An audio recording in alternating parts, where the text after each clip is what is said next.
ಸ್ನೇಹಿತರೆ, ಈ ಜಗತ್ತಲ್ಲಿ ನಾವು ಎಷ್ಟೇ ಪ್ರಯತ್ನ ಪಟ್ಟರೂ ಪದೇ ಪದೇ ನಮ್ಮ ನಿಯಂತ್ರಣ ತಪ್ಪೋ ಏಕೈಕ ವಸ್ತು ಅಂದ್ರೆ ಅದು ಮನಸ್ಸು. ನಾವು ಮನಸ್ಸನ್ನ ಎಷ್ಟೇ ಕಷ್ಟಪಟ್ಟು ಹತೋಟಿಗೆ ತರೋದಕ್ಕೆ ಪ್ರಯತ್ನ ಪಟ್ಟರೂ ಅದು ನಮ್ಮ ಹಿಡಿತದಿಂದ ಓಡ್ ಹೋಗ್ತಾನೆ ಇರುತ್ತೆ. ಈ ಬಾರಿ ಬಾರಿ ನಮ್ಮ ಹಿಡಿತದಿಂದ ಜಾರ್ ಹೋಗೋ ಮನಸ್ಸನ್ನ ನಾವು ಹಾಗೆ ಬಿಟ್ಬಿಟ್ರೆ ಅದು ನಮ್ಮನ್ನ ನಮಗೆ ಗೊತ್ತಿಲ್ಲದೇನೆ ನಾಶ ಮಾಡ್ಬಿಡುತ್ತೆ. ಎಲ್ರೂ ಅವರವರ ಮನಸ್ಸು ನಿಯಂತ್ರಣದಲ್ಲಿರ್ಲಿ ಅಂತ ಬಯಸ್ತಾರೆ. ಯಾಕಂದ್ರೆ ಅವರ ಕೆಲಸ ಕಾರ್ಯಗಳಲ್ಲಿ, ಓದು ಬರಹಗಳಲ್ಲಿ ಸರಿಯಾಗಿ ಗಮನ ಹರಿಸೋದಕ್ಕೆ ಮತ್ತೆ ಅದರಲ್ಲಿ ಉನ್ನತಿ ಪಡೆಯೋದಕ್ಕೆ. ಹೇಳ್ಬೇಕು ಅಂದ್ರೆ ನಮಗ್ ಬರೀ ಕೆಲಸ, ಓದು ಬರಹಗಳಲ್ಲಷ್ಟೇ ಅಲ್ಲ, ಕೆಲವೊಂದ್ಸಲ ಮನಸ್ಸಿನ ಸೋಮಾರಿತನದಿಂದ ಆಟ ಪಾಠ, ಊಟ ತಿಂಡಿ ಇವುಗಳ ಮೇಲೂ ಮನಸ್ಸು ಹೋಗಲ್ಲ. ಹೀಗೆ ಆಗ್ಬಿಟ್ರೆ ಮನುಷ್ಯರಿಗೆ ಜೀವನ ನಡೆಸೋದು ತುಂಬಾನೇ ಕಷ್ಟ ಆಗ್ಬಿಡುತ್ತೆ. ಅದಕ್ಕಾಗಿ ನಮಗೆ ಮನಸ್ಸನ್ನ ನಿಯಂತ್ರಣ ಮಾಡೋದು ತುಂಬಾನೇ ಮುಖ್ಯ ಆಗುತ್ತೆ.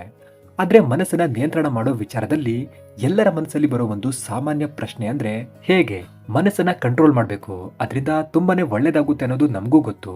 ಆದ್ರೆ ಹೇಗೆ ಅನ್ನೋದು ಒಂದು ದೊಡ್ಡ ಪ್ರಶ್ನೆ ಜೊತೆಗೆ ಒಂದು ದೊಡ್ಡ ಸಮಸ್ಯೆ ಕೂಡ ಆಗಿದೆ. ನೋಡಿ, ನಾವು ಮನಸ್ಸನ್ನ ನಿಯಂತ್ರಣ ಮಾಡೋದಕ್ಕೆ 100 1000 ದಾರಿಗಳಲ್ಲೂ ಪ್ರಯತ್ನ ಪಟ್ಟರು ಅದು ಕಮ್ಮಿನೇ.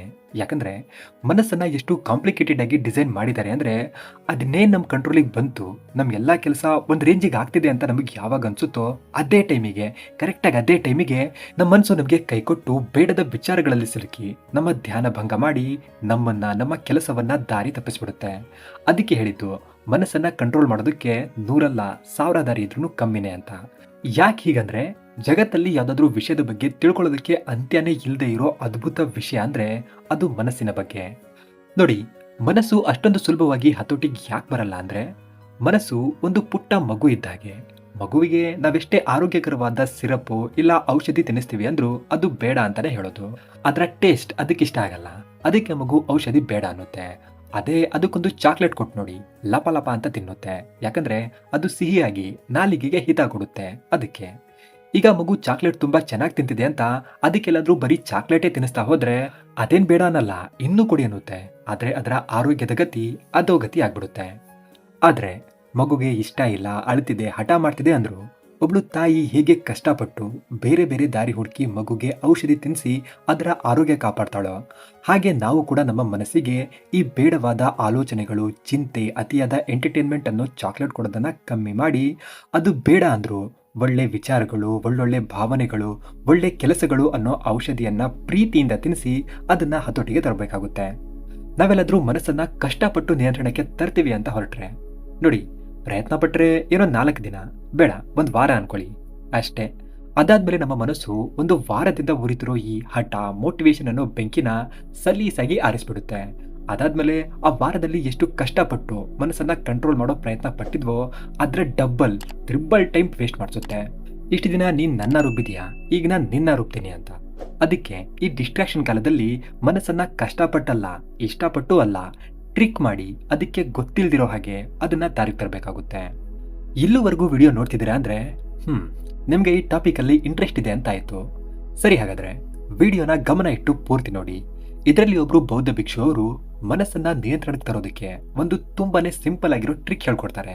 ಅದರಿಂದ ನಾವು ಕಷ್ಟಪಡದೆ ಸುಲಭವಾಗಿ ಮನಸ್ಸನ್ನ ಅದಕ್ಕೆ ಗೊತ್ತಿಲ್ದಿರೋ ಹಾಗೆ ಅದನ್ನ ನಿಯಂತ್ರಣಕ್ಕೆ ತರಬಹುದು. ಆದ್ರೆ ನಾನು ಮೊದಲೇ ಹೇಳಿದ ಹಾಗೆ ಈ ಮನಸ್ಸು ಅನ್ನೋ ತುಂಟ ಮಗುವನ್ನ ಹತೋಟಿಗೆ ತರೋದಕ್ಕೆ 100 1000 ದಾರಿ ಇದ್ರೂ ಕಮ್ಮಿನೇ. ಆದ್ರೆ ಅವುಗಳು ಎಲ್ಲವಲ್ಲೂ ಅತ್ಯುತ್ತಮ ದಾರಿ, ಮನಸ್ಸನ್ನ ನಿಯಂತ್ರಣಕ್ಕೆ ತರೋದಕ್ಕೆ ಉಪಯೋಗಕರ ದಾರಿ ಅಂದ್ರೆ ಅದು ಧ್ಯಾನ. ಆದ್ರೆ ಧ್ಯಾನ ಮಾಡೋಕ್ಕೂ ಮನಸ್ಸು ಸ್ವಲ್ಪನಾದ್ರೂ ನಿಯಂತ್ರಣದಲ್ಲಿರ್ಬೇಕು. ನಮ್ಗೆ ಧ್ಯಾನ ಮಾಡೋಕ್ಕೂ ಮನಸ್ಸು ಅಷ್ಟು ಸುಲಭವಾಗಿ ಬಿಡಲ್ಲ, ಅದಕ್ಕೂ ಕಲ್ಲು ಹಾಕುತ್ತೆ ಅನ್ನೋದು ನನಗೂ ಗೊತ್ತು. ನೋಡಿ, ಇದೇ ಸೇಮ್ ಪ್ರಶ್ನೆನ ಧ್ಯಾನ ಮಾಡಕ್ಕೆ ನಮ್ಮ ಮನಸ್ಸು ಯಾಕೆ ಒಪ್ಪಲ್ಲ, ಯಾಕೆ ಬಿಡಲ್ಲ ಅನ್ನೋ ಪ್ರಶ್ನೆನ ಒಬ್ಬ ಒಳ್ಳೆ ಶಿಷ್ಯ ಅವರ ಬೌದ್ಧ ಭಿಕ್ಷು ಗುರುಗಳಿಗೆ ಕೇಳ್ತಾನೆ. ಗುರುಗಳೇ, ನಾವು ನೀರ್ ಮಾತ್ರ ಘಟಘಟ ಅಂತ ಕುಡಿದ್ಬಿಡ್ತೀವಿ, ಅದರಿಂದ ನಮ್ಮ ದಾಹ, ಬಾಯಾರಿಕೆ ಒಂದು ಕ್ಷಣದಲ್ಲಿ ತೀರ್ ಹೋಗುತ್ತೆ. ಯಾರು ನೀರು ಕುಡಿದ್ರು ಅವರ ದಾಹ ತೀರ್ ಹೋಗುತ್ತೆ. ಆದ್ರೆ ಧ್ಯಾನ ಯಾಕೆ ಕೆಲವರು ಮಾತ್ರ ಮಾಡಕ್ಕಾಗುತ್ತೆ, ಎಲ್ಲರೂ ಧ್ಯಾನ ಮಾಡಕ್ ಯಾಕಾಗಲ್ಲ? ನಮ್ಮ ಮನಸ್ಸಿಗೆ ಗೊತ್ತಿರುತ್ತೆ ಧ್ಯಾನ ಮಾಡಿದ್ರೆ ತುಂಬಾ ಒಳ್ಳೇದು ಅಂತ, ಆದ್ರೂ ನಮ್ಮ ಕೈಲಿ ಧ್ಯಾನ ಮಾಡಕ್ಕಾಗಲ್ಲ. ಆದ್ರೆ ಕೆಲವರು ಧ್ಯಾನ ಅನ್ನೋದು ಏನು ದೊಡ್ಡ ವಿಷಯನೇ ಅಲ್ವೇನೋ ಅನ್ನೋ ಹಾಗೆ ಗಂಟೆಗಟ್ಲೆ ಕಣ್ಣು ಮುಚ್ಕೊಂಡು ಮಾಡ್ತಿರ್ತಾರೆ. ಅದು ಹೇಗೆ ಸಾಧ್ಯ ಗುರುಗಳೇ? ನಾನು ಧ್ಯಾನ ಮಾಡ್ಬೇಕು ಅಂತಿದ್ದೀನಿ, ನಾನು ಮನಸ್ಸನ್ನ ನಿಯಂತ್ರಣ ಮಾಡಬೇಕು ಅನ್ಕೊಂಡಿದ್ದೀನಿ, ಆದ್ರೆ ನಾನು ಎಷ್ಟೇ ಕಷ್ಟಪಟ್ಟು ಧ್ಯಾನ ಮಾಡೋದಕ್ಕೆ ಕೂತ್ರು ನನ್ನ ಧ್ಯಾನ ಕ್ಷಣ ಹೊತ್ತಲ್ಲೇ ಭಂಗ ಆಗ್ಬಿಡುತ್ತೆ. ನಾನು ಹೇಗೆ ಈ ಮನಸ್ಸನ್ನ ನಿಯಂತ್ರಣ ಮಾಡೋ ದಾರಿಯಲ್ಲಿರೋ ಈ ಧ್ಯಾನ ಅನ್ನೋ ಯುದ್ಧವನ್ನ ಗೆಲ್ಲಿ, ದಯವಿಟ್ಟು ಹೇಳ್ಕೊಡಿ ನನಗೆ ಅಂತ ಕೇಳ್ತಾನೆ. ಅವನ ಪ್ರಶ್ನೆಯನ್ನ ಕೇಳಿ ಅವನ ಗುರುಗಳು ಮುಗುಳ್ನಗ್ತಾರೆ. ಮತ್ತೆ ಮೊದಲು ಧ್ಯಾನವನ್ನ ಯುದ್ಧ, ಜಗಳ, ಪರೀಕ್ಷೆ ಅನ್ನೋದನ್ನ ಮನಸ್ಸಿಂದ ತೆಗೆದುಹಾಕು. ಧ್ಯಾನ ಅನ್ನೋದು ಒಂದು ಸುಲಭವಾದ ಆಟ ಇದ್ದಾಗೆ. ಯಾರಿಗೆ ಯಾವುದೇ ಆಟದ ನಿಯಮಗಳ ಬಗ್ಗೆ, ಅದರ ಪ್ರಶಸ್ತಿಗಳ ಬಗ್ಗೆ ಸರಿಯಾಗಿ ಗೊತ್ತಿರುತ್ತೋ, ಪ್ರತಿದಿನ ಆ ಆಟವನ್ನ ಅಭ್ಯಾಸ ಮಾಡಿ ಅದನ್ನ ಕಲಿಯೋ ಪ್ರಯತ್ನ ಮಾಡಿ ಯಾರು ಆ ಆಟದಲ್ಲಿ ನಿಪುಣರಾಗಿರ್ತಾರೋ ಅವರು ಮಾತ್ರ ಆ ಆಟದ ಮಾಂತ್ರಿಕರಾಗಿರ್ತಾರೆ. ಅವರಿಗೆ ಆ ಆಟವನ್ನ ಗೆಲ್ಲೋದು ಚಿಟಿಕೆ ಹೊಡೆದಷ್ಟು ಸುಲಭ ಆಗಿರುತ್ತೆ. ಅದಕ್ಕೆ ಯಾರಿಗೆ ಈ ಧ್ಯಾನ ಅನ್ನೋ ಆಟದ ನಿಯಮಗಳ ಬಗ್ಗೆ ಸರಿಯಾಗಿ ಗೊತ್ತಿರುತ್ತೋ ಅವರು ಮಾತ್ರ ಧ್ಯಾನ ಮಾಡೋದಕ್ಕೆ ಸಾಧ್ಯ ಆಗೋದು. ಆದ್ರೆ ನೋಡು, ಮನಸ್ಸಿನ ಹತ್ರ ಆಡೋದಕ್ಕೆ ಸಾವಿರಾರು ಆಟಗಳಿದೆ. ಅಂಥದ್ರಲ್ಲಿ ನಿನ್ನದಕ್ಕೆ ಇಷ್ಟ ಇಲ್ದಿರೋ ಆಟ ಆಡಕ್ಕೆ ಹೇಳಿದ್ರೆ ಅದಾಡುತ್ತಾ? ಸಾಧ್ಯನೇ ಇಲ್ಲ. ಅದೇ ನೀನು ನಿನ್ನ ಮನಸ್ಸಿಗೆ ಧ್ಯಾನ ಅನ್ನೋ ಆಟದ ನಿಯಮಗಳನ್ನ ಸರಿಯಾಗಿ ತಿಳಿಸ್ಕೊಟ್ರೆ, ಧ್ಯಾನದಿಂದ ನಿನ್ನ ಮನಸ್ಸಿಗೆ ನಿನ್ನ ಜೀವನಕ್ಕೆ ಸಿಗೋ ಅಮೂಲ್ಯವಾದ ಪ್ರಶಸ್ತಿಗಳ ಬಗ್ಗೆ ತಿಳಿಸ್ಕೊಟ್ರೆ, ಧ್ಯಾನದಿಂದ ಸಿಗೋ ಅಗಾಧವಾದ ನೆಮ್ಮದಿ, ಶಾಂತಿ, ಸಂತೋಷದ ಬಗ್ಗೆ ಅದಕ್ಕೆ ತಿಳಿಸಿ ಹೇಳಿದ್ರೆ, ಆ ಆಟವನ್ನ ಆಡೋದಕ್ಕೆ ಅದಕ್ಕೆ ಪ್ರೇರೇಪಣೆ ಕೊಟ್ರೆ, ಅದನ್ನ ಹುರಿದುಂಬಿಸಿದ್ರೆ, ನಿಧಾನವಾಗಿ ಆ ಆಟವನ್ನ ಅಭ್ಯಾಸ ಮಾಡಿಸಿದ್ರೆ ಖಂಡಿತವಾಗಿಯೂ ಅದು ಈ ಧ್ಯಾನ ಅನ್ನೋ ಆಟ ಆಡೋದಕ್ಕೆ ಪ್ರಯತ್ನ ಪಟ್ಟೇ ಪಡುತ್ತೆ. ಪ್ರಯತ್ನ ಪಟ್ರೇನೆ ಫಲ ಸಿಗೋದು. ಆದ್ರೆ ಯಾವ ಆಟ ಕಲಿತೀವಿ ಅಂದ್ರೂ ಮೊದಲಿಗೆ ಕಷ್ಟ, ನಷ್ಟ, ಏಳೋದು ಬೀಳೋದು ಇದೆಲ್ಲ ಇದ್ದೇ ಇರುತ್ತೆ. ಆದ್ರೆ ನಿನ್ನ ಮನಸ್ಸಿಗೆ ಆ ಆಟದ ನಿಯಮಗಳು ಸರಿಯಾಗಿ ಅರ್ಥ ಆಗಿ ಅದು ಅದರಲ್ಲಿ ಸ್ವಲ್ಪನಾದ್ರೂ ಮೇಲುಗೈ ಸಾಧಿಸ್ತಿದೆ ಅಂತ ಅದಕ್ಕೆ ಗೊತ್ತಾದ್ರೆ, ಆಗ ಅದು ಬರೀ ಆಟ ಆಡಲ್ಲ, ಆ ಆಟವನ್ನ ದಿಕ್ಕಾಪಾಲಾಗಿ ಅಟ್ಟಾಡ್ಸುತ್ತೆ. ಅದಕ್ಕಾಗಿ ಮೊದಲು ನಿನ್ನ ಮನಸ್ಸಿಗೆ ಈ ಧ್ಯಾನ ಅನ್ನೋ ಆಟದ ಬಗ್ಗೆ ಸರಿಯಾಗಿ ತಿಳಿಸ್ಕೊಡು. ಅದರ ನಿಯಮಗಳನ್ನ ಹೇಳ್ಕೊಡು. ಅದರ ಉಪಯೋಗಗಳನ್ನ, ಆ ಆಟದಲ್ಲಿ ಗೆದ್ರೆ ಸಿಗೋ ಅಮೂಲ್ಯವಾದ ಪ್ರಶಸ್ತಿಗಳ ಬಗ್ಗೆ ತಿಳಿಸ್ಕೊಡು. ನಂತರ ನಿನ್ನ ಮನಸ್ಸು ಯಾಕೆ ಧ್ಯಾನ ಮಾಡಲ್ಲ, ನಾನು ನೋಡ್ತೀನಿ ಅಂತ ಹೇಳ್ತಾರೆ. ಅವರ ಮಾತನ್ನ ಕೇಳಿ, ಧ್ಯಾನ ಅನ್ನೋದು ಯುದ್ಧ ಅಲ್ಲ, ಅದೊಂದು ಆಟ, ಅದನ್ನ ಯಾರು ಬೇಕಾದ್ರೂ ಸುಲಭವಾಗಿ ಆಡ್ಬೋದು ಅನ್ನೋದನ್ನ ಕೇಳಿದಾಗ ಆ ಹುಡುಗನಿಗೆ ಎಲ್ಲಿಲ್ಲದ ಹುರುಪು ತುಂಬೋಗುತ್ತೆ. ಆಗ ಅವನು, ಆದ್ರೆ ಗುರುಗಳೇ, ನನಗೆ ಆ ಆಟದ ನಿಯಮಗಳ ಬಗ್ಗೆ, ಅದರಿಂದ ಸಿಗೋ ಅಮೂಲ್ಯವಾದ ಪ್ರಶಸ್ತಿಯ ಬಗ್ಗೆ ಗೊತ್ತಿಲ್ಲ. ಆದ್ರೂ ನನ್ನ ಆಟವನ್ನ ಆಡೋದಕ್ಕೆ ಪ್ರಯತ್ನ ಪಟ್ಟಿದ್ದೀನಿ. ಆದ್ರೆ ಆ ಆಟ ನನ್ನ ಮನಸ್ಸಿಗೆ ಅಷ್ಟೊಂದು ಇಷ್ಟ ಆಗ್ಲಿಲ್ಲ. ಈಗೇನ್ ಮಾಡ್ಲಿ? ನನಗನ್ಸೋ ಹಾಗೆ ಅದರ ನಿಯಮಗಳೇನು, ಅದನ್ನ ಗೆದ್ರೆ ಸಿಗೋ ಉಡುಗೊರೆಗಳೇನು ಅನ್ನೋದು ನನ್ನ ಮನಸ್ಸಿಗೆ ಗೊತ್ತಾದ್ರೆ ಪ್ರಾಯಶಃ ಮತ್ತೊಮ್ಮೆ ನನ್ನ ಮನಸ್ಸು ಆ ಆಟವನ್ನ ಆಡೋದಕ್ಕೆ ಪ್ರಯತ್ನ ಪಡುತ್ತೆ ಅನ್ಸುತ್ತೆ. ಹಾಗಾಗಿ ಗುರುಗಳೇ, ದಯವಿಟ್ಟು ನನಗೆ ಆ ಆಟದ ನಿಯಮಗಳೇನು, ಅದನ್ನ ಸುಲಭವಾಗಿ ಆಡೋದು ಹೇಗೆ, ಅದನ್ನ ಗೆದ್ರೆ ನನಗೆ ಸಿಗೋ ಪ್ರಶಸ್ತಿಗಳೇನು ಅನ್ನೋದನ್ನ ಹೇಳ್ಕೊಡಿ ಅಂತ ಕೇಳ್ಕೊತಾನೆ. ಆಗ ಗುರುಗಳು, ಸರಿ ಹೇಳ್ಕೊಡ್ತೀನಿ, ಆದ್ರೆ ಅದಕ್ಕೂ ಮೊದಲು ಇವತ್ತು ಸಂಜೆ ಪಕ್ಕದ ಊರಲ್ಲಿ ನನಗೊಬ್ರು ಊಟಕ್ಕೆ ಕರೆದಿದ್ದಾರೆ, ಅಲ್ಲಿಗೆ ನನ್ನ ಜೊತೆ ನೀನು ಬಾ ಅಂತ ಹೇಳ್ತಾರೆ. ಆಗ ಹುಡುಗ ಸರಿ ಅಂತ ಒಪ್ಕೋತಾನೆ. ಸಂಜೆ ಆದ್ಮೇಲೆ ಗುರು ಶಿಷ್ಯರಿಬ್ರು ಆ ವ್ಯಕ್ತಿಯ ಮನೆಗೆ ಊಟಕ್ಕೆ ಹೋಗ್ತಾರೆ. ಆ ವ್ಯಕ್ತಿ ಗುರು ಶಿಷ್ಯರ ಒಳ್ಳೆ ಆದರ ಸತ್ಕಾರ ಮಾಡಿ ಅವರಿಗೆ ಊಟದ ವ್ಯವಸ್ಥೆ ಮಾಡ್ತಾನೆ. ಆಗ ಆ ವ್ಯಕ್ತಿಯ ಹೆಂಡತಿ ಅತಿಥಿಗಳಿಗಾಗಿ ಮಾಡಿದ್ದ ಊಟವನ್ನ ಗುರು, ಶಿಷ್ಯ ಮತ್ತೆ ಅವಳ ಗಂಡ 3 ಜನಕ್ಕೂ ಬಡಿಸ್ತಾಳೆ. ಒಂದೇ ಒಂದು ತುತ್ತು ತಿಂದ ನಂತರ ಆ ವ್ಯಕ್ತಿ ಅವನ ಹೆಂಡತಿಗೆ, ಥೂ, ಇದು ಒಂದು ಅಡಿಗೆ ಏನೇ, ಒಂಚೂರು ಚೆನ್ನಾಗಿಲ್ಲ, ಯಾವನ್ ತಿಂತಾನೆ ಇದನ್ನ, ಅತಿಥಿಗಳ ಮುಂದೆ ನನ್ನ ಮಾನ ಮರ್ಯಾದೆ ತೆಗೆದುಬಿಟ್ಟೆ ನೀನು ಅಂತ ತಟ್ಟೆಯನ್ನ ತಳ್ಳಿ ಅಲ್ಲಿಂದ ಎದ್ದು ಕೋಪದಲ್ಲಿ ಮನೆಯಿಂದ ಹೊರಗಡೆ ಹೋಗ್ಬಿಡ್ತಾನೆ. ಆಗ ಆ ಮಹಿಳೆ, ಗುರು ಶಿಷ್ಯರು ಕೂಡ ಎದ್ದೋಗ್ತಾರೇನೋ, ಈಗ ಏನ್ ಮಾಡ್ಲಿ ಅಂತ ಅವರಲ್ಲಿ ಕ್ಷಮೆ ಕೇಳ್ತಾಳೆ. ಆಗ ಗುರುಗಳು, ನಿಲ್ಲು ತಾಯಿ, ನಾವಿನ್ನು ಇದನ್ನ ತಿಂದಿಲ್ಲ, ಅದಕ್ಕೂ ಮುಂಚೆನೆ ನಾವು ಯಾವ ನಿರ್ಧಾರನೂ ತಗೊಳ್ಳೋ ಹಾಗಿಲ್ಲ. ಮೇಲಿಂದ ಅನ್ನ ಪರಬ್ರಹ್ಮ ಇದ್ದಾಗೆ, ಅದಕ್ಕೆ ಅವಮಾನ ಮಾಡಬಾರ್ದು, ಒಂದು ಕ್ಷಣ ಇರು ಅಂತ ಗುರು ಶಿಷ್ಯರಿಬ್ರು ಊಟವನ್ನ ಮಾಡ್ತಾರೆ. ಅವರಿಗೆ ಊಟ ಚೆನ್ನಾಗಿದೆ ಅಂತ ಅನ್ಸುತ್ತೆ. ಗುರುಗಳು ಶಿಷ್ಯನಿಗೆ ಊಟ ಹೇಗಿದೆ ಅಂತ ಕೇಳ್ತಾರೆ. ಆಗ ಶಿಷ್ಯ ತುಂಬಾನೇ ಚೆನ್ನಾಗಿದೆ ಅಂತ ಹೇಳ್ತಾನೆ. ಸರಿ ಅಂತ ಇಬ್ರು ಊಟ ಹೊಟ್ಟೆ ತುಂಬಾ ಮಾಡಿದ ನಂತರ ಗುರುಗಳು ಆ ವ್ಯಕ್ತಿಯ ತಟ್ಟೆಯಲ್ಲಿದ್ದ ಊಟವನ್ನ ಅವರಿಗೆ ಕಟ್ಕೊಡೋದಕ್ಕೆ ಹೇಳ್ತಾರೆ. ಆ ಮಹಿಳೆ ಆ ಊಟದ ಜೊತೆಗೆ ಇನ್ನೂ ಸ್ವಲ್ಪ ಊಟ ಸೇರಿಸಿ ನೀಟಾಗಿ ಕಟ್ಕೊಡ್ತಾಳೆ. ಅವರು ಮನೆಯಿಂದ ಹೊರಗಡೆ ಬಂದಾಗ ಆ ವ್ಯಕ್ತಿ ಅವನು ಅತಿಥಿಗಳನ್ನ ಕರೆದುಬಿಟ್ಟು ಅವ್ರ ಮುಂದೆ ದುರ್ವರ್ತನೆ ಮಾಡಿದ್ದಕ್ಕೆ ಅವರ ಕಾಲಿಗೆ ಬಿದ್ದು ಕ್ಷಮೆ ಕೇಳ್ತಾನೆ. ಗುರು ಶಿಷ್ಯರು ಅವನನ್ನ ಕ್ಷಮಿಸಿ ಅವರ ಆತಿಥ್ಯವನ್ನ ಸ್ವೀಕಾರ ಮಾಡಿ ಅಲ್ಲಿಂದ ವಾಪಸ್ ಬರ್ತಾರೆ. ಆಗ ಅವರು ದಾರಿಯಲ್ಲಿ ಬರ್ತಿರುವಾಗ ಒಬ್ಳು ಬಡ ಮಹಿಳೆ ಅವಳ ಮಗುವನ್ನ ಎತ್ಕೊಂಡು ಹಸಿವು ತಾಳಲಾಗದೆ ಬಳಲ್ತಿರ್ತಾಳೆ. ಗುರುಗಳು ಅವರು ತಂದಿದ್ದ ಊಟವನ್ನ ಅವಳಿಗೆ ಕೊಡ್ತಾರೆ. ಆ ಮಹಿಳೆ ಊಟವನ್ನ ನೋಡಿದ ತಕ್ಷಣ ಕಣ್ಣಲ್ಲಿ ಕಣ್ಣೀರು ತುಂಬಿಕೊಂಡು ತುಂಬಾನೇ ಸಂತೋಷದಿಂದ ಊಟ ಮಾಡ್ತಾಳೆ. ಶಿಷ್ಯ ಅವರ ಗುರುಗಳು ಮಾಡ್ತಿದ್ದ ಎಲ್ಲಾ ಕೆಲಸವನ್ನ ಧ್ಯಾನದಿಂದ ನೋಡ್ತಿರ್ತಾನೆ. ಆಗ ಗುರುಗಳು ಆ ಬಡ ಮಹಿಳೆಗೆ ಊಟ ಹೇಗಿತ್ತಮ್ಮ ಅಂತ ಕೇಳ್ತಾರೆ. ಆಗ ಆ ಮಹಿಳೆ ಕಣ್ಣಲ್ಲಿ ಕಂಬನಿ ಹರಿಸ್ತಾ, ಇದು ಊಟ ಅಲ್ಲ ಸ್ವಾಮಿ, ನನ್ನ ಪಾಲಿಗೆ ಇದು ಜೀವಾಮೃತ, ನನ್ನ ಮಗುವಿನ ಪಾಲಿಗೆ ಪ್ರಾಣದಾನ, ಇದು ಊಟ ಅಲ್ಲ ಜೀವನ ಅಂತ ತುಂಬಾನೇ ದುಃಖದಲ್ಲಿ ಅವರಿಗೆ ಧನ್ಯವಾದ ಹೇಳ್ತಾಳೆ. ಗುರು ಶಿಷ್ಯರಿಬ್ರು ಅವರಿಗೆ ಒಳ್ಳೇದಾಗ್ಲಿ ಅಂತ ಆಶೀರ್ವಾದ ಕೊಟ್ಟು ಅಲ್ಲಿಂದ ಆಶ್ರಮದ ಕಡೆ ಬರ್ತಾರೆ. ಆಗ ಗುರುಗಳು ಶಿಷ್ಯನಿಗೆ, ನಾನು ನಿನಗೊಂದು ಪ್ರಶ್ನೆ ಕೇಳ್ತೇನೆ, ಅದಕ್ಕೆ ಯೋಚನೆ ಮಾಡಿ ಸರಿಯಾದ ಉತ್ತರ ಕೊಡೋದಕ್ಕೆ ಪ್ರಯತ್ನ ಪಡು ಅಂತ ಹೇಳ್ತಾರೆ. ಆಗ ಶಿಷ್ಯ ಸರಿ ಅಂತ ಹೇಳ್ತಾನೆ. ಗುರುಗಳು, ಆ ಊಟ ನನಗೆ ಚೆನ್ನಾಗಿದೆ, ಅದರಲ್ಲಿ ಏನು ತ್ರುಟಿ ಇಲ್ಲ ಅಂತ ಅನಿಸ್ತು. ನಿನಗೆ ತುಂಬಾನೇ ರುಚಿಯಾಗಿ ಚೆನ್ನಾಗಿದೆ ಅಂತ ಅನಿಸ್ತು. ಆ ಬಡ ಮಹಿಳೆಗಂತೂ ಅದು ಊಟದ ಬದಲು ಜೀವಾಮೃತ, ಪ್ರಾಣದಾನ ಅಂತ ಅನಿಸ್ತು. ಆದ್ರೆ ಅದೇ ಊಟ ಆ ವ್ಯಕ್ತಿಗೆ ಯಾಕೆ ಇಷ್ಟ ಆಗ್ಲಿಲ್ಲ? ಅವನು ಯಾಕದನ್ನ ಬೇಡ ಅಂತ ತಳ್ಳಿದ, ಅದಕ್ಕೆ ಅವಮಾನ ಮಾಡ್ದ ಹೇಳು ಅಂತ ಕೇಳ್ತಾರೆ. ಆಗ ಶಿಷ್ಯ ಸ್ವಲ್ಪ ಹೊತ್ತು ಯೋಚನೆ ಮಾಡಿದ ನಂತರ, ಗುರುಗಳೇ, ನಾವು ಬೆಳಿಗ್ಗೆಯಿಂದ ಏನೂ ಊಟ ಮಾಡಿರಲಿಲ್ಲ, ನಮಗೆ ತುಂಬಾನೇ ಹೊಟ್ಟೆ ಸಿತಿತ್ತು, ಮತ್ತೆ ನಾವು ಅನ್ನಕ್ಕೆ ಅವಮಾನ ಮಾಡೋ ಹಾಗಿರಲಿಲ್ಲ. ಮೇಲಿಂದ ಆ ಊಟ ನಿಜವಾಗ್ಲೂ ಉತ್ತಮವಾಗೇ ಇತ್ತು, ಅದಕ್ಕೆ ನಿಮಗದು ಚೆನ್ನಾಗಿದೆ ಅಂತ ಅನ್ಸಿರ್ಬಹುದು. ನಾನು ಅಂತ ರುಚಿಕರವಾದ ಊಟವನ್ನ ಮೊದಲು ಬಾರಿಗೆ ತಿಂದಿದ್ದು, ಅದಕ್ಕೆ ನನಗದು ತುಂಬಾನೇ ಚೆನ್ನಾಗಿದೆ ಅಂತ ಅನ್ನಿಸ್ತು. ಆ ಬಡ ಮಹಿಳೆಗೆ ಅದನ್ನ ಬಿಟ್ರೆ ಬೇರೆ ಗತಿ ಇರಲಿಲ್ಲ. ಅದನ್ನ ತಿಂದಿರ್ಲಿಲ್ಲ ಅಂದ್ರೆ ಅವರು ಸಾಯೋ ಪರಿಸ್ಥಿತಿ ಕೂಡ ಇರ್ಬೋದಾಗಿತ್ತು. ಹಾಗಾಗಿ ಆ ಮಹಿಳೆ ಮತ್ತೆ ಅವಳ ಮಗುವಿಗೆ ಅದು ಜೀವಾಮೃತ ಹಾಗೂ ಪ್ರಾಣದಾನದ ಹಾಗೆ ಅನ್ಸಿರ್ಬಹುದು. ಆದ್ರೆ ಆ ವ್ಯಕ್ತಿ ಮಾತ್ರ ಅಂತ ಊಟವನ್ನ ಪ್ರತಿದಿನ ಮಾಡ್ತಾನೆ ಇರ್ತಾನೆ. ಅವನಿಗೆ ಆ ಸಮಯದಲ್ಲಿ ಅವನು ಪ್ರತಿದಿನ ಮಾಡೋ ಊಟಕ್ಕಿಂತ ಇನ್ನೂ ಉತ್ತಮವಾಗಿರೋದು ಬೇಕಿತ್ತು. ಹಾಗಾಗಿ ಅವನಿಗೆ ಆ ಊಟ ಚೆನ್ನಾಗಿಲ್ಲ ಅಂತ ಅನ್ಸಿರ್ಬಹುದು. ಆದ್ರೆ ಊಟ ಎಷ್ಟೇ ಚೆನ್ನಾಗಿದ್ರು ಚೆನ್ನಾಗಿಲ್ದೇ ಇದ್ರು ಆ ಊಟ ಮಾಡುವಾಗ ನಮಗೆ ಹೊಟ್ಟೆ ಎಷ್ಟಿಸ್ತಿದೆ, ಆ ಊಟ ನಮಗೆಷ್ಟು ಅವಶ್ಯಕತೆ ಇದೆ, ಅದನ್ನ ಬಿಟ್ರೆ ನಮ್ಮ ಹತ್ರ ಬೇರೆ ವಿಕಲ್ಪ ಏನಿದೆ ಅನ್ನೋದರ ಆಧಾರದ ಮೇಲೆ ನಮ್ಮ ಮುಂದೆ ಇರೋ ಊಟವನ್ನ ಚೆನ್ನಾಗಿದೆಯೋ ಇಲ್ವೋ, ನಮಗದು ಬೇಕೋ ಬೇಡವೋ ಅನ್ನೋದನ್ನ ನಮ್ಮ ಮನಸ್ಸು ನಿರ್ಧಾರ ಮಾಡುತ್ತೆ ಅಂತ ಶಿಷ್ಯ ಗುರುಗಳಿಗೆ ಉತ್ತರ ಕೊಡ್ತಾನೆ. ಸ್ನೇಹಿತರೆ, ಇದು ನಿಜ ಅಲ್ವಾ?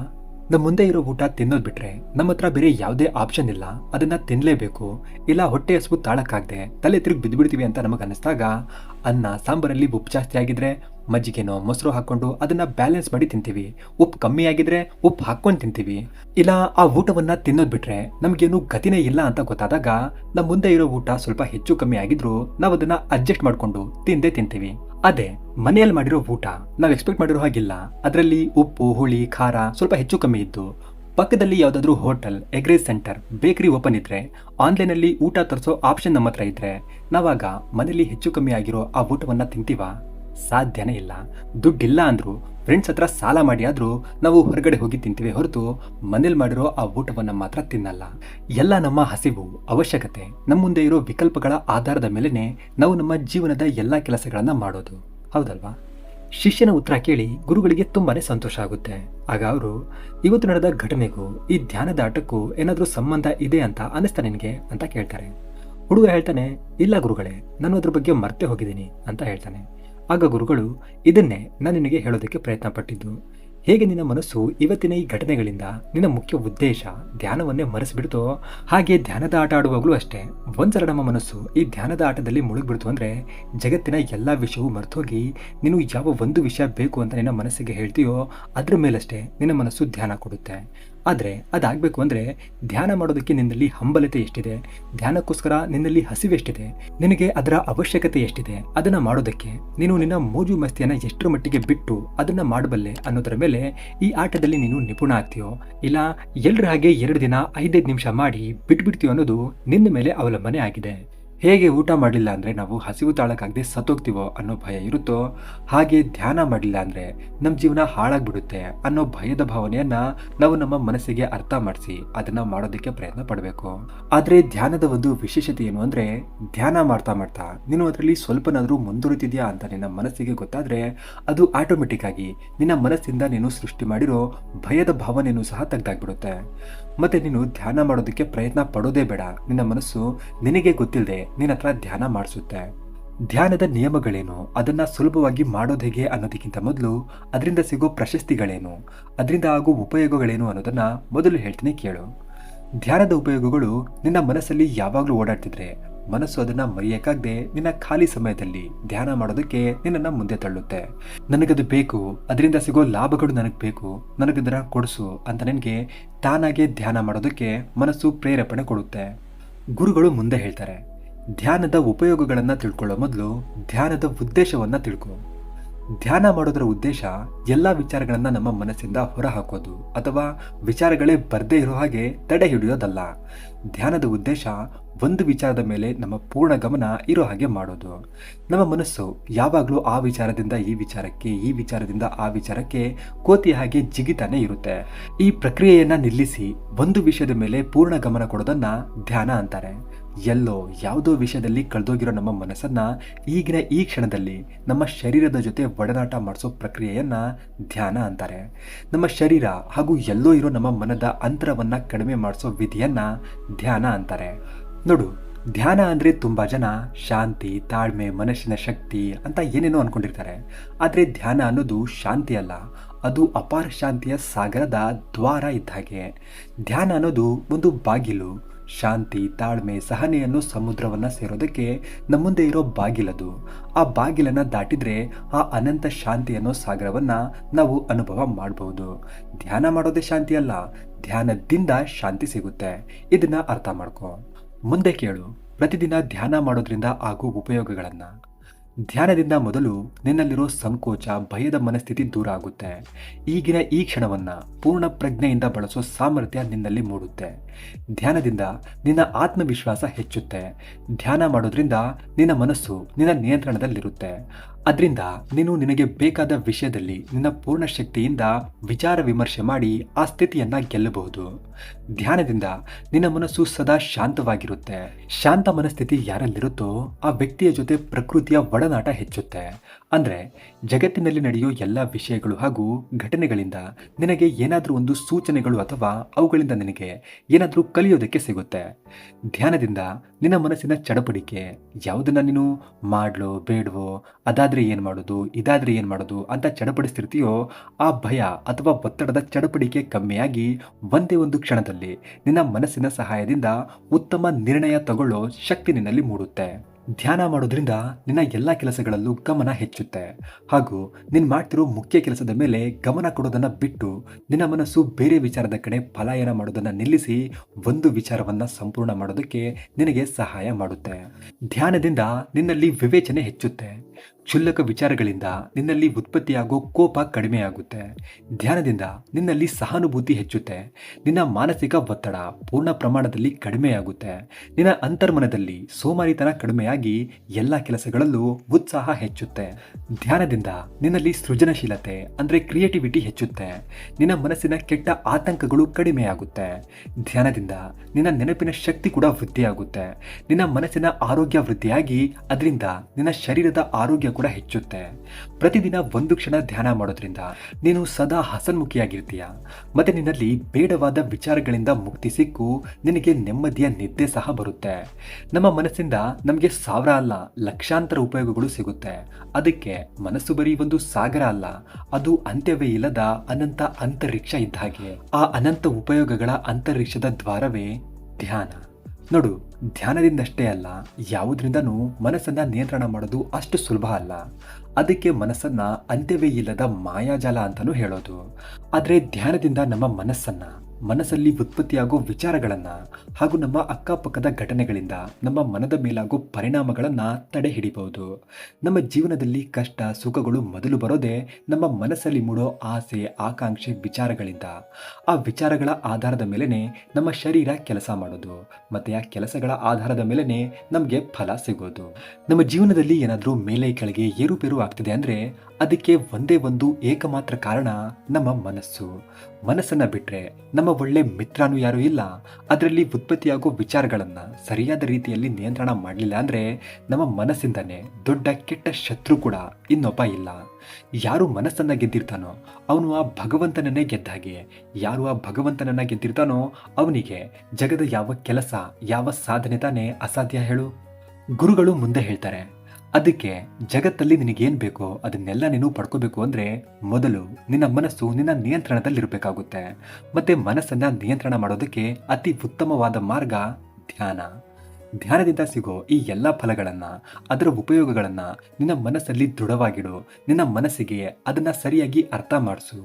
ಹೇಗೆ ಅರ್ಥ ಮಾಡಿಸೋದು ಅಂತ ಕೇಳ್ತಿದ್ಯಾ ಅಂದರೆ ನೋಡು, ನಿನ್ನ ಮನಸ್ಸು ಧ್ಯಾನ ಮಾಡೋದಕ್ಕೆ ಕೂರೋ ತನಕ ಬಿಡದೆ ಪ್ರತಿ ಕ್ಷಣ ಮನದಲ್ಲಿ ಧ್ಯಾನದ ಬಗ್ಗೆ, ಅದರ ಫಲಗಳ ಬಗ್ಗೆ ಯೋಚನೆ ಮಾಡು. ಧ್ಯಾನದ ಉಪಯೋಗಗಳ ಬಗ್ಗೆ ಮನನ ಮಾಡು. ಮನಸ್ಸಲ್ಲೇ ನೀನು ಧ್ಯಾನ ಮಾಡ್ತಿದೆಯೇನೋ ಅನ್ನೋ ಹಾಗೆ ಕಲ್ಪನೆ ಮಾಡ್ಕೋ. ಪ್ರತಿ ಕ್ಷಣ ಇದನ್ನ ಮಾಡೋದ್ರಿಂದ ನಿನ್ನ ಮನಸ್ಸು ಸ್ವಲ್ಪ ಹೊತ್ತಲ್ಲೇ ಧ್ಯಾನ ಮಾಡೋದಕ್ಕೆ ಒಪ್ಕೊಳ್ಳುತ್ತೆ. ಧ್ಯಾನ ಮಾಡೋದರ ಮೊದಲ ಹೆಜ್ಜೆನೇ ಅದರ ಬಗ್ಗೆ ಯೋಚನೆ ಮಾಡೋದು. ಒಂದು ಸಲ ನಿನ್ನ ಮನಸ್ಸಲ್ಲಿ ಧ್ಯಾನದ ಆಟದ ಪ್ರಶಸ್ತಿಗಳ ಬಗ್ಗೆ ಅರಿವಾಗಿ ನೀನದನ್ನ ಆಡೋ ಧೈರ್ಯ ಮಾಡಿ ಪ್ರಯತ್ನ ಪಟ್ರೆ ಖಂಡಿತವಾಗಿಯೂ ನೀನು ಧ್ಯಾನ ಮಾಡೋದಕ್ಕೆ ತಯಾರಾಗ್ತೀಯ.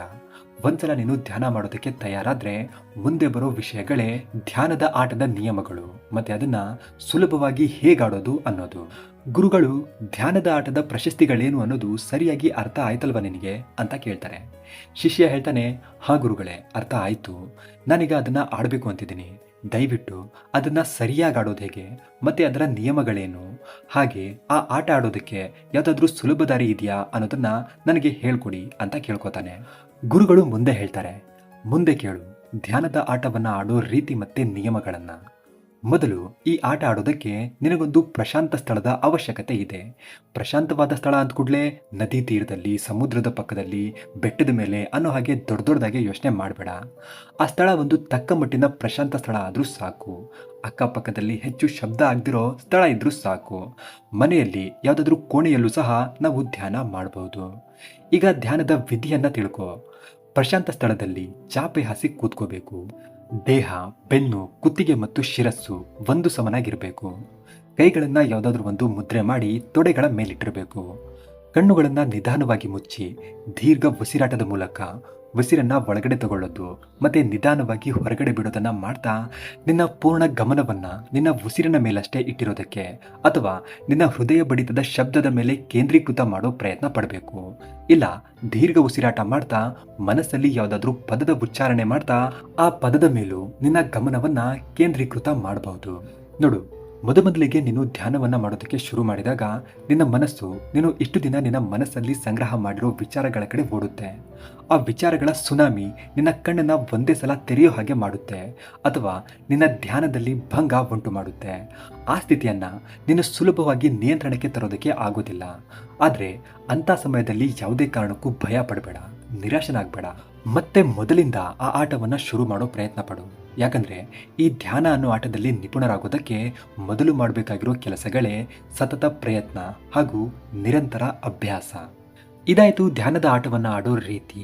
ಈಗ ಇದರ ನಿಯಮಗಳನ್ನ ಸರಿಯಾಗಿ ಕೇಳು, ಇದೇ ಮುಖ್ಯವಾದದ್ದು. ನೋಡು, ಧ್ಯಾನದ ಆಟ ಆಡುವಾಗ ನಿನ್ನ ಮನಸ್ಸಲ್ಲಿ ತುಂಬಾ ತರಹದ ಒಳ್ಳೆ ಅಥವಾ ಕೆಟ್ಟ ನೆನಪುಗಳು ಬರಬಹುದು. ಅವುಗಳನ್ನ ನೀನು ಕೆದಕಿ ಅದ್ರ ಬಗ್ಗೆ ಕನಸು ಕಾಣ್ತಾ ಕೂರಬಾರ್ದು. ಕಣ್ಮುಚ್ಕೊಂಡು ಧ್ಯಾನ ಮಾಡಕ್ ಕೂತ್ಕೊಂಡು ಇಲ್ಬಾರ್ದೇ ಇರೋ ವಿಷಯಗಳ ಬಗ್ಗೆ, ನಿನ್ನ ನೋವು ನಲಿವುಗಳ ಬಗ್ಗೆ ಯೋಚನೆ, ಚಿಂತೆ ಅಥವಾ ಕನಸು ಕಾಣಬಾರ್ದು. ಬರೀ ನಿನ್ನ ಧ್ಯಾನ, ನಿನ್ನ ಉಸಿರು, ಎದೆಬಡಿತ ಅಥವಾ ನೀನು ಉಚ್ಚಾರ ಮಾಡ್ತಿರೋ ಪದದ ಮೇಲಷ್ಟೇ ಇರಬೇಕು. ಇದೊಂದೇ ಈ ಆಟದ ಏಕಮಾತ್ರ ನಿಯಮ. ಇದನ್ನ ಬಿಟ್ರೆ ನೀನು ಧ್ಯಾನವನ್ನ ಯಾವಾಗ್ಲಾದ್ರೂ ಎಲ್ಲಾದ್ರೂ ಮಾಡಬಹುದು. ಯಾವುದೇ ತರಹದ ಅಡೆತಡೆಗಳು ಇಲ್ಲ. ನೋಡು, ಇದನ್ನ ಮಾಡುವಾಗ ನಿನಗೆ ತುಂಬಾ ಸಲ ಕೋಪ ಬರಬಹುದು, ನೀನು ನಿರಾಶನೂ ಆಗಬಹುದು. ನಿನ್ನ ಮನಸ್ಸು ಬೇರೆ ಬೇರೆ ನೆಪ ಮಾಡಿ ನಿನ್ನನ್ನು ತಡೆ ಹಿಡಿಬಹುದು. ಅದಕ್ಕೆ ನಿನಗೆಲ್ಲಾದರೂ ಧ್ಯಾನ ಮಾಡೋದಕ್ಕೆ ನಿನ್ನ ಮನಸ್ಸು ಒಪ್ತಾನೆ ಇಲ್ಲ ಅಂದರೆ ನಾನು ನಿನಗೊಂದು ಕಿವಿ ಮಾತು ಹಾಗೂ ಇದನ್ನು ಸುಲಭವಾಗಿ ಅಭ್ಯಾಸ ಮಾಡೋದಕ್ಕೆ ಒಂದು ಸರಳ ಮಾರ್ಗ ಹೇಳ್ಕೊಟ್ಟಿರ್ತೀನಿ. ಇದನ್ನು ನೆನಪಿಟ್ಕೋ. ನೀನು ಆಡಬೇಕು ಅಂತಿರೋ ಈ ಧ್ಯಾನದ ಆಟ ಅಷ್ಟೊಂದು ಕಷ್ಟ ಏನಲ್ಲ. ಆದರೆ ನೀನು ಇದನ್ನು ಆಡುವಾಗ ಪ್ರತಿ ಸಲ ನಿನ್ನ ಮನಸ್ಸು ಆ ಕಡೆ ಈ ಕಡೆ ಹೋಗ್ತಾನೆ ಇರುತ್ತೆ. ಅದರಿಂದ ನೀನು ವಿಚಲಿತನಾಗದೆ, ನಿರಾಶನಾಗದೆ ಮತ್ತೆ ಮತ್ತೆ ನೀನು ನಿನ್ನ ಉಸಿರಿನ ಮೇಲೆ ಧ್ಯಾನ ಕೊಡೋ ಪ್ರಯತ್ನ ಮಾಡಬೇಕಾಗುತ್ತೆ. ತುಂಬ ಸಲ ನಿನಗನ್ಸುತ್ತೆ, ಯಾರಿಗೆ ಬೇಕಿದು ಅಂತ ಸಮಯದಲ್ಲಿ ಧ್ಯಾನವನ್ನು ನಿಲ್ಲಿಸು. ಮನಸ್ಸಿಗೆ ಒತ್ತಾಯ ಮಾಡಬೇಡ ಧ್ಯಾನ ಮಾಡು ಅಂತ. ನೀನೆಲ್ಲಾದರೂ ಮನಸ್ಸಿಗೆ ಒತ್ತಾಯ ಮಾಡಿದ್ರೆ ಅದು ಬೇಕು ಅಂತಾನೆ ನಿನಗೆ ಇಲ್ಲ ಸಲ್ಲದ ವಿಚಾರಗಳಲ್ಲಿ ತಳ್ಳಿ ನಿನ್ನ ಧ್ಯಾನವನ್ನು ಕೆಡಿಸುತ್ತೆ. ಹಾಗಾಗಿ ನಾನು ನಿನಗೆ ಧ್ಯಾನ ಮಾಡೋದಕ್ಕಿಂತ ಮೊದಲು ಅದನ್ನು ಶುರು ಮಾಡೋದಕ್ಕೆ ಒಂದು ಸರಳ ದಾರಿ ಹೇಳ್ಕೊಡ್ತೀನಿ. ಅದರಿಂದ ನೀನು ಕಷ್ಟಪಡದೆ ಧ್ಯಾನ ಮಾಡಬಹುದು. ಕೇಳು, ಎಲ್ಲರೂ ಏನು ಮಾಡ್ತಾರೆ ಅಂದರೆ ಒಂದೇ ಸಲ ಈ ಸಾಧು ಸಂತರು ಋಷಿಮುನಿಗಳ ಹಾಗೆ ಧ್ಯಾನ ಮಾಡಿಬಿಡ್ತೀವಿ, ಗಂಟುಗಟ್ಟಲೆ ಧ್ಯಾನ ಮಾಡಿಬಿಡ್ತೀವಿ ಅಂತ ಅನ್ಕೊಂಡು ಕೂತ್ಕೋತಾರೆ. ಅದೇ ಅವ್ರು ಮಾಡೋ ದೊಡ್ಡ ತಪ್ಪು. ಅಂಥವ್ರ ಕೈಯಲ್ಲಿ 1-2 ನಿಮಿಷನೂ ಧ್ಯಾನ ಮಾಡೋಕ್ಕಾಗಲ್ಲ. ಕಷ್ಟಪಟ್ಟು ಮಾಡಿದರೂ ಅದು ಧ್ಯಾನ ಅಲ್ಲ. ಯಾಕಂದರೆ ಧ್ಯಾನವನ್ನು ಮನಸ್ಸು ಕಷ್ಟಪಟ್ಟಲ್ಲ, ಇಷ್ಟಪಟ್ಟು ಶಾಂತವಾಗಿ ಮಾಡಬೇಕು. ಅದಕ್ಕಾಗಿ ಧ್ಯಾನವನ್ನು ಮಾಡೋದಕ್ಕಿಂತ ಮೊದಲು ಅದನ್ನು ಸುಲಭವಾಗಿ ಶುರು ಮಾಡೋದಕ್ಕೆ ದಾರಿ ಏನಂದರೆ, ನಾನು ಮೊದಲು ಹೇಳಿದ ಹಾಗೆ ಧ್ಯಾನದ ಸ್ಥಿತಿಯಲ್ಲೇ ಧ್ಯಾನ ಮಾಡಬೇಕು ಅಂತೇನಿಲ್ಲ. ನಿನಗೆ ಬಿಡುವಿಲ್ಲ, ಸಮಯ ಇಲ್ಲ, ಏನಾದರೂ ಕೆಲಸ ಮಾಡ್ತಿದೆಯಾ ಅಂದರೆ ಇರೋ ಜಾಗದಲ್ಲೇ ಕಣ್ಣು ಬಿಟ್ಕೊಂಡೆ ನೀನು ಏನು ಕೆಲಸ ಮಾಡ್ತಿದೆಯೋ ಅದನ್ನು ಮಾಡ್ತಾನೆ ಧ್ಯಾನ ಮಾಡ್ಬೋದು. ಅದಕ್ಕೆ ಹೇಳಿದ್ದು ಧ್ಯಾನದ ಆಟದಲ್ಲಿ ಯಾವುದೇ ನಿಯಮಗಳು ಇಲ್ಲ ಅಂತ. ಹೇಗೆ ಅಂದರೆ, ಬರೀ ನಿನ್ನ ಗಮನ, ಫೋಕಸ್ನ ನಿನ್ನ ಉಸಿರಾಟದ ಮೇಲೆ ಕೇಂದ್ರೀಕರಿಸಿ ದೀರ್ಘ ಉಸಿರು ತಗೊಳ್ಳೋದು ಬಿಡೋದು ಮಾಡಬೇಕಷ್ಟೆ. ಆದರೆ ಇದನ್ನು ಮಾಡಬೇಕಾದ್ರೆ ನಿನ್ನ ಮನಸ್ಸಲ್ಲಿ ನಿನ್ನ ಉಸಿರಿನ ಶಬ್ದ ಬಿಟ್ಟರೆ ಬೇರೆ ಯಾವ ವಿಚಾರಗಳು ಬರದೇ ಇರೋ ಹಾಗೆ ನೋಡ್ಕೋಬೇಕು ಅಷ್ಟೇ. ಪ್ರತಿ ಗಂಟೆಗೂ 1 ನಿಮಿಷ ಇರೋ ಜಾಗದಲ್ಲೇ ಕಣ್ಬಿಟ್ಕೊಂಡೆ ದೀರ್ಘ ಉಸಿರಾಟದ ಪ್ರಯತ್ನ ಮಾಡೋದಷ್ಟೇ. ಜಸ್ಟ್ 1 ನಿಮಿಷ ಪ್ರತಿ ಗಂಟೆಗೆ. ಇಷ್ಟು ಮಾಡೋಕ್ಕಾಗಲ್ವಾ? ಹಾಗೇ ಆಗುತ್ತೆ. ಪ್ರಯತ್ನ ಪಟ್ಟು ನೋಡು, ತುಂಬಾನೇ ಸುಲಭ. ಇಷ್ಟು ಮಾಡಿದ್ರೂ ಸಾಕು, ಸ್ವಲ್ಪ ಗಂಟೆಗಳಲ್ಲೇ ನಿನ್ನ ಮನಸ್ಸು ಶಾಂತಿಯ ಅನುಭವ ಮಾಡೋದಕ್ಕೆ ಶುರು ಮಾಡುತ್ತೆ. ನಂತರ ಬೇಕಾದರೆ ಸಮಯ ಸಿಕ್ಕಾಗ ಬೆಳಿಗ್ಗೆ ಅಥವಾ ಸಂಜೆ ಪೂರ್ತಿ ಧ್ಯಾನದ ಸ್ಥಿತಿಯಲ್ಲಿ ಕಣ್ಮುಚ್ಕೊಂಡು 5 ರಿಂದ 10 ನಿಮಿಷ ಧ್ಯಾನ ಮಾಡೋ ಅಭ್ಯಾಸ ಮಾಡು ಅಷ್ಟೇ. ಜಾಸ್ತಿ ಒತ್ತಡ ತಗೋಬೇಡ. ಧ್ಯಾನ ಮಾಡ್ತಿರೋದು ಮನಸ್ಸಿನ ಒತ್ತಡ ಕಮ್ಮಿ ಮಾಡೋದಕ್ಕೆ, ಜಾಸ್ತಿ ಮಾಡೋಕ್ಕಲ್ಲ, ನೆನಪಿರಲಿ. ಈ ದಾರಿಯಲ್ಲಿ ಪ್ರತಿ ಗಂಟೆನೂ ದೀರ್ಘ ಉಸಿರಾಟದ ಅಭ್ಯಾಸ ಬಿಡದೆ ಒಂದು 4 ದಿನ ಮಾಡಿದ್ರೂ ಸಾಕು. ನಿನ್ನ ಮನಸ್ಸು ಈ ಧ್ಯಾನದ ಆಟಕ್ಕೆ ಹೊಂದ್ಕೊಂಡಿರುತ್ತೆ. ಒಂದು 4 ದಿನ ಹೀಗೆ ಬಿಡಿಬಿಡಿಯಾಗಿ ಅಭ್ಯಾಸ ಮಾಡಿದ ನಂತರ ಬೇಕಾದರೆ ನೀನು ಪ್ರತಿದಿನ ಬೆಳಿಗ್ಗೆ ಅಥವಾ ಸಂಜೆ ಒಂದೇ ಸಲ 10 ರಿಂದ 20 ನಿಮಿಷದವರೆಗೂ ಧ್ಯಾನ ಮಾಡಿದ್ರೂ ಸಾಕು. ಪ್ರತಿ ಗಂಟೆ ಪ್ರತಿ ದಿನಾನೂ ನಿನ್ನ ಮನಸ್ಥಿತಿ ಉತ್ತಮ ರೀತಿಯಲ್ಲಿ ಬದಲಾವಣೆ ಆಗ್ತಾ ಬರುತ್ತೆ. ಮುಂದೆ ಬೇಕಾದ್ರೆ ನೀನು ಆ ಸಮಯವನ್ನ ಹೆಚ್ಚಿಸ್ಕೋಬಹುದು. ಅಂತಹ ಗುರುಗಳು ಅವರ ಶಿಷ್ಯನಿಗೆ ಧ್ಯಾನದ ಒಂದು ಸಿಂಪಲ್ ಟ್ರಿಕ್ ಅನ್ನ ಹೇಳ್ಕೊಡ್ತಾರೆ. ಅದನ್ನ ಕೇಳಿದ ನಂತರ ಆ ಹುಡುಗ ಅವರ ಗುರುಗಳು ಹೇಳಿದ ಹಾಗೆ ಮೊದಲು ಪ್ರತಿ ಗಂಟೆಗೂ ಒಂದ್ಸಲ ಕಣ್ ಬಿಟ್ಕೊಂಡೆ ಇದ್ದ ಜಾಗದಲ್ಲೇ ದೀರ್ಘ ಉಸಿರಾಟದ ಅಭ್ಯಾಸ ಮಾಡ್ತಾನೆ. ಮತ್ತೆ ಬೆಳಿಗ್ಗೆ ಅಥವಾ ಸಂಜೆ ಒಂದು ಸಲ ಪೂರ್ಣ ಧ್ಯಾನ ಮಾಡ್ತಾ ಅದನ್ನ ಅಭ್ಯಾಸ ಮಾಡಿ ಧ್ಯಾನದ ಆಟದಲ್ಲಿ ಉತ್ತಮನಾಗ್ತಾನೆ. ಮತ್ತೆ ಅವನ ಮನಸ್ಸನ್ನ ನಿಯಂತ್ರಣಕ್ಕೆ ತರ್ತಾನೆ. ಸ್ನೇಹಿತರೆ, ಮೊದಲಿಗೆ ಧ್ಯಾನ ಮಾಡೋದು ಕಷ್ಟ. ನಮ್ಮ ಮನಸ್ಸು ಅದಕ್ಕೆ ಒಪ್ಪಲ್ಲ, ಇಲ್ಲ ಅಂತಲ್ಲ. ಆದ್ರೆ ಧ್ಯಾನ ಮಾಡೋದಕ್ಕೆ ಕಷ್ಟ ಆಗುತ್ತೆ, ನಮ್ಮ ಹತ್ರ ಸಮಯನೇ ಇಲ್ಲ ಅನ್ನೋರು ಆ ಗುರುಗಳು ಹೇಳಿದ ಹಾಗೆ ಆ ಸಿಂಪಲ್ ಟ್ರಿಕ್ ಯೂಸ್ ಮಾಡಿ ನಾವು ಕೂಡ ಧ್ಯಾನದ ಅಭ್ಯಾಸವನ್ನ ಸುಲಭವಾಗಿ ಮಾಡಬಹುದು.